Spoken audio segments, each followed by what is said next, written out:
Hey everyone, and welcome back to the channel.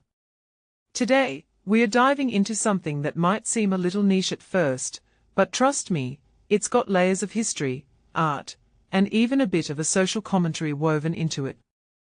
We are talking about the incredible carvings in the Lady Chapel, and what they reveal about the people who lived there centuries ago. So, imagine this, you walking into this ancient, quiet space, right? Thick stone walls, high ceilings, it's meant to be serene. But when you actually look closely at the stonework, particularly the decorative bits on the arches, you realize it's not just random patterns. What makes this really interesting is that these aren't just generic floral designs. We are talking about specific plants, like tiny elm seeds, waving ferns, and even the dramatic tendrils of passion flowers. Personally, I think it's amazing that a sculptor back in the late 1800s, John Baker, was tasked with restoring these medieval carvings. And instead of just guessing, he asked the local women to bring in actual plants as models. How cool is that? It's like a snapshot of their everyday world, brought into this sacred space. What I find absolutely fascinating is the sheer variety of what's depicted. We've got fruits like plums, pears, and pomegranates, things that would have been grown locally. But then, it gets even more exotic. There are Himalayan and South American orchids, like the coelogyne cristata and cattleya mendelii. Now, why would these be carved into a chapel wall in England?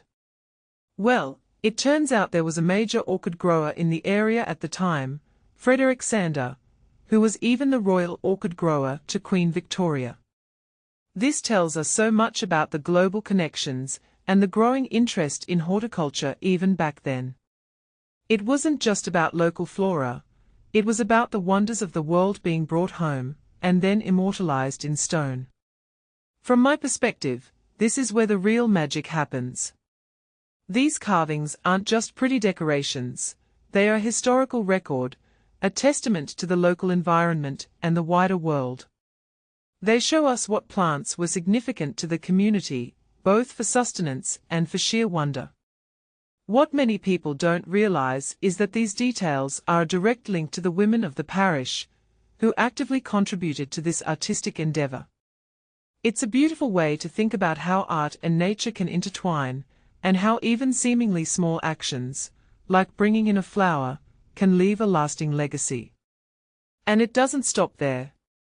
As you leave, you might notice a veteran cedar of Lebanon tree planted outside. This tree is from 1803, and it made me wonder if the sculptor, Baker, actually modeled his carving of cedar cones and needles on this very tree.